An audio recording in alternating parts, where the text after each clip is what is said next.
Hello dear student, आप सभी का स्वागत है फॉर एग्जाम में। अभी हम लोग देखने वाले हैं 2024 के एग्जाम के लिए 12th क्लास का हिस्ट्री का 25 वैसे प्रश्न जो आपके फाइनल एग्जाम में यहां से कम तो 10 से 15 प्रश्न पक्का है कि पूछे जाएंगे। ठीक है, तो आप सभी से रिक्वेस्ट है कि एक भी क्वेश्चन के नहीं छोड़ेंगे। ठीक है, और ये प्रश्न जो है ना, पहला प्रश्न, ये प्रश्न आपके एग्जाम में हूबहू 100% छपने वाले हैं। ठीक है, तो ये प्रश्नों को अच्छे से देखिए। इसी प्रकार से आपको और भी प्रश्न देखे जाएंगे, है ना, यानी पूछे जाएंगे आपके 2024 के फाइनल एग्जाम में। तो आप सभी को मैं बता दूंगा कि कौन कौन से प्रश्न आपके फाइनल एग्जाम में आएंगे, है ना।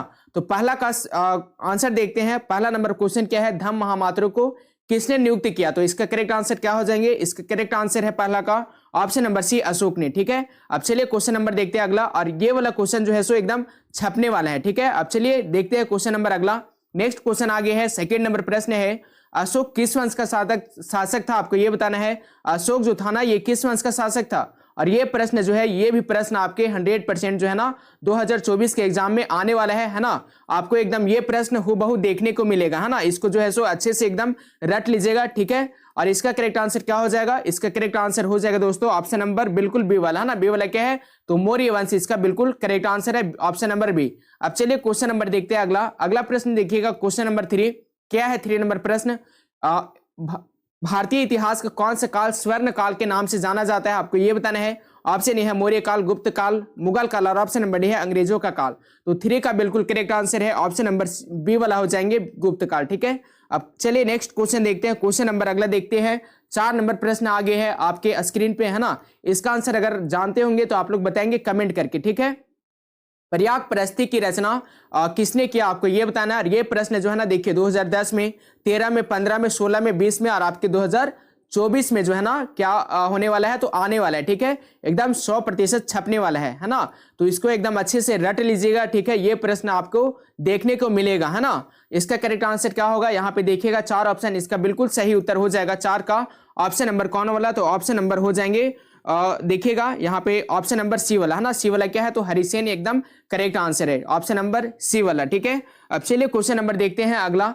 अगला प्रश्न देखिएगा, 5 नंबर प्रश्न आगे है, मौर्य टकसाल टकसाल का प्रधान कौन था? आपको ये बताना है ना। मौर्यकालीन टकसाल का प्रधान जो था ना, ये कौन था? आपको ये बता देने हैं। यहाँ पे 4 ऑप्शन दिया गया है, इसका करेक्ट आंसर है 5 का ऑप्शन नंबर डी वाला, है ना। डी वाला क्या है? तो लक्षणा अध्यक्ष एकदम करेक्ट आंसर है ऑप्शन नंबर डी। अब चलिए नेक्स्ट क्वेश्चन देखते हैं।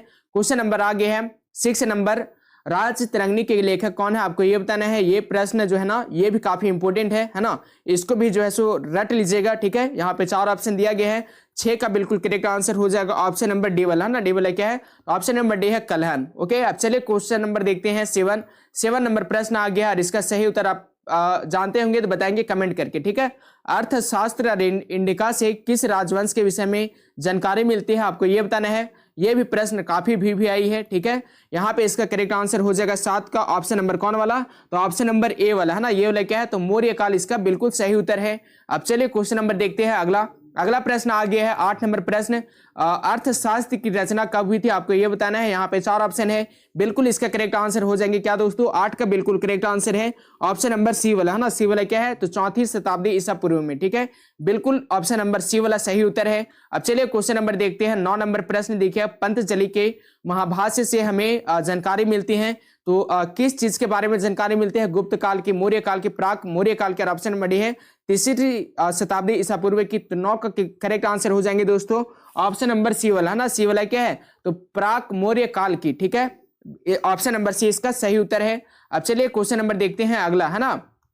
और इसी प्रकार से अगर आप लोग को चाहिए और भी सब्जेक्ट का, ठीक है, जो आपके फाइनल एग्जाम में 100% लड़ने वाला अगर क्वेश्चन चाहिए, तो आप लोग जो है ना सो कमेंट करके मुझे बता सकते हो। ठीक है, कि सर मुझे जो है ना सो ये सब्जेक्ट का वीडियो चाहिए, है ना। तो कमेंट करके आप बताएंगे मुझे, है ना। यहाँ पे करेक्ट आंसर क्या हो जाएंगे? अर्थशास्त्र के लेखक कौन है? यहाँ पे 4 ऑप्शन दिया गया है, तो इसका बिल्कुल करेक्ट आंसर हो जाएगा 10 का ऑप्शन नंबर सी वाला, कौटिल्य। ठीक है, कौटिल्य इसका करेक्ट आंसर हो जाएगा। ओके, अब चलिए क्वेश्चन नंबर देखते हैं अगला। अगला प्रश्न देखिएगा, क्वेश्चन नंबर आ गया है आपके समक्ष 11 नंबर प्रश्न, बिंबिसार का संबंध किस वंश से, आपको ये बताना है। इसका करेक्ट आंसर क्या हो जाएंगे 11 का करेक्ट आंसर हो जाएगा दोस्तों ऑप्शन नंबर ये वाला है ना, ये वाला क्या है तो हर्यक वंश इसका करेक्ट आंसर है। अब चलिए क्वेश्चन नंबर देखते हैं 12 नंबर प्रश्न आ गया है, वज्र को सामाजिक ग्रंथ में क्या कहा गया है, आपको ये बताना है। यहाँ पे 4 ऑप्शन दिया गया है, तो इसका करेक्ट आंसर हो जाएगा 12 का ऑप्शन नंबर बिल्कुल कौन वाला, तो ये वाला है ना, ये वाला क्या है तो ऑप्शन नंबर ये है गण संघ, ठीक है।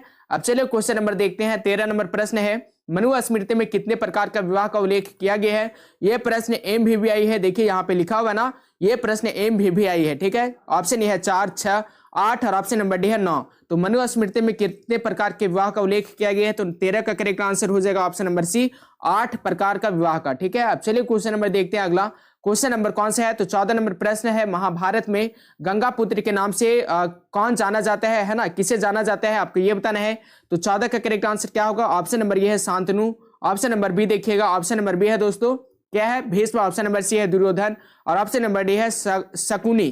तो इसका करेक्ट आंसर हो जाएगा 14 का बिल्कुल ऑप्शन नंबर कौन वाला, तो ऑप्शन नंबर बी वाला है ना, बी वाला क्या है तो ऑप्शन नंबर बी है क्या, तो भीष्म इसका करेक्ट आंसर है। ओके, ऑप्शन नंबर बी क्या है तो भीष्म, ठीक है। अब चलिए क्वेश्चन नंबर देखते हैं अगला। 15 नंबर प्रश्न आ गया है, महाभारत के आदि पर्व के किस अध्याय में भीष्म द्वारा 8 प्रकार के विवाहों का वर्णन किया गया, आपको ये बताना है। यहाँ पे 4 ऑप्शन दिया गया है ना, तो 15 का बिल्कुल करेक्ट आंसर क्या हो जाएंगे, इसके करेक्ट आंसर हो जाएंगे 15 का ऑप्शन नंबर सी वाला है ना, सी वाला क्या है तो 102वें इसका बिल्कुल करेक्ट आंसर है, ठीक है। 102वें इसका एकदम करेक्ट आंसर हो जाएगा, ठीक है। अब चलिए क्वेश्चन नंबर देखते हैं हम लोग। 16 नंबर प्रश्न देखिएगा क्या है, 16 नंबर प्रश्न देखिए, अंबा अंबालिका किसकी पत्नियां थी, आपको ये बताना है। यहाँ पे 4 ऑप्शन दिया गया है, ठीक है।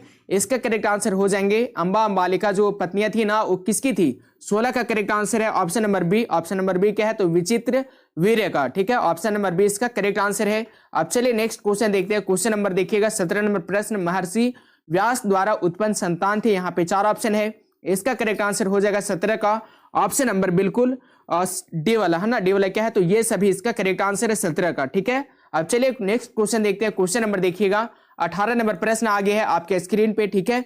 अगर आंसर जानते होंगे अगर आंसर आप जानते होंगे तो कमेंट करके बता सकते हो, ठीक है। यहाँ पे 4 ऑप्शन है, भीम ने हिंडिबा के साथ कौन सा विवाह संपन्न किया था, है ना, क्वेश्चन ये वाला है। और यहाँ पे ऑप्शन जो है सो दिख रहा है ना, तो 18 का बिल्कुल करेक्ट आंसर हो जाएंगे ऑप्शन नंबर बिल्कुल बी वाला है ना, बी वाला क्या है तो बी वाला है गंधर्व, ठीक है। बी वाला एकदम करेक्ट आंसर है ऑप्शन नंबर बी गंधर्व। ओके, अब चलिए क्वेश्चन नंबर देखते हैं अगला प्रश्न देखिएगा दोस्तों क्या है 19 नंबर प्रश्न, द्रौपदी किसकी पत्नी थी।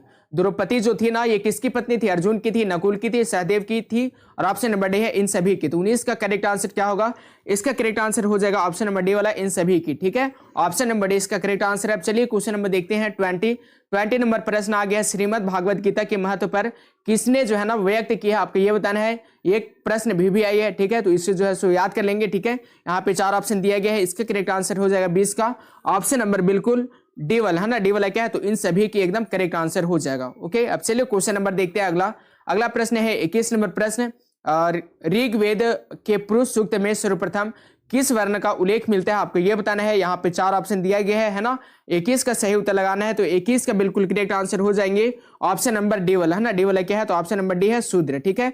Will with right answer option number D हो जाएंगे शूद्र। ओके, अब चलिए क्वेश्चन नंबर देखते हैं अगला प्रश्न आपके स्क्रीन पे आता है ना। प्रश्न क्या है देखिएगा, दुर्योधन की माँ कौन थी, आपको ये बताना है। दुर्योधन की जो माँ थी ना ये कौन थी, गांधारी, कुंती, माद्री और ऑप्शन नंबर डी है सत्यवती।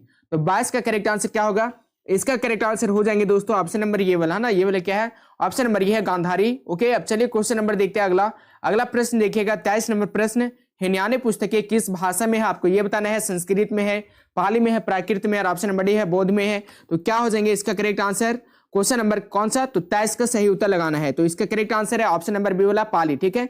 बिल्कुल करेक्ट आंसर है ऑप्शन नंबर बी पाली हो जाएंगे। क्वेश्चन नंबर देखिएगा 24 नंबर, महावीर का जन्म हुआ था तो कहाँ हुआ था, 24 का करेक्ट आंसर है ऑप्शन नंबर कौन सा, तो इसका करेक्ट आंसर है दोस्तों ऑप्शन नंबर बिल्कुल, यहाँ पे 4 ऑप्शन है, ऑप्शन नंबर इसका करेक्ट आंसर है सी वाला ना, सी वाला क्या है तो वैशाली यानी कुंडलवन, ठीक है। आपको ये बताना है ना कि ये जो स्थान है ये किस स्टेट में है, किस राज्य में है, आप लोग कमेंट करके जो है ना मुझे बताएंगे, ठीक है। आपका कमेंट जो है सो मैं देख लूंगा, है ना। अब चलिए क्वेश्चन नंबर देखते हैं 25 नंबर प्रश्न आ गए हैं, तृतीय बौद्ध संगीत का आयोजन कहाँ हुआ था, आपको ये बताना है ना। इसका आंसर आप लोग जल्दी से लगाएंगे, ठीक है। तृतीय बौद्ध संगीत का जो आयोजन हुआ था ये कहाँ हुआ था, और ये क्वेश्चन जो है सो MVVI है, ठीक है। ये क्वेश्चन जो है ना MVVI प्रश्न है डियर, है ना। तो इसका यहाँ पे 4 ऑप्शन दिया गया है, इसका आंसर आप लोग कमेंट करके बताएंगे। ठीक है, देखते हैं किन किन बच्चों को जो है ना आंसर पता है। आप लोग कमेंट कर देंगे और जो बच्चे लाइक नहीं किए हैं लाइक कर देंगे वीडियो को। ठीक है, इसी प्रकार से आपको हर एक सब्जेक्ट का वीडियो मिलेगा, है ना। आपका कोई भी सब्जेक्ट हो, होम साइंस, साइकोलॉजी, है ना, हिस्ट्री, ज्योग्राफी, पॉलिटिकल, है ना, जो भी सब्जेक्ट होगा हर एक सब्जेक्ट का वीडियो मिलेगा। आप लोग कमेंट करके बताएंगे कि सर मेरे को ये सब्जेक्ट का वीडियो चाहिए। ठीक है, आपको मिल जाएगा। तो जो बच्चे लाइक नहीं किए हैं लाइक कर देंगे। तो मिलते हैं हम लोग अगले वीडियो में। आपका फाइनल परीक्षा काफ़ी करीब आ चुका है और काफ़ी स्टूडेंट्स को ये प्रॉब्लम है कि उनका तैयारी अच्छे से नहीं हुआ है। ठीक है, इसी स्थिति को देखते हुए हमारे अनुभवी शिक्षकों के द्वारा एक ऐसा PDF तैयार किया गया है कि आप अभी से पढ़ करके आप 90+ ला सकते हो। इसका मैं 100% गारंटी देता हूँ। ठीक है, अगर आपको PDF चाहिए तो उसका कुछ चार्जेस है। ज़्यादा जानकारी के लिए आप SMS करें 7274800891 पर।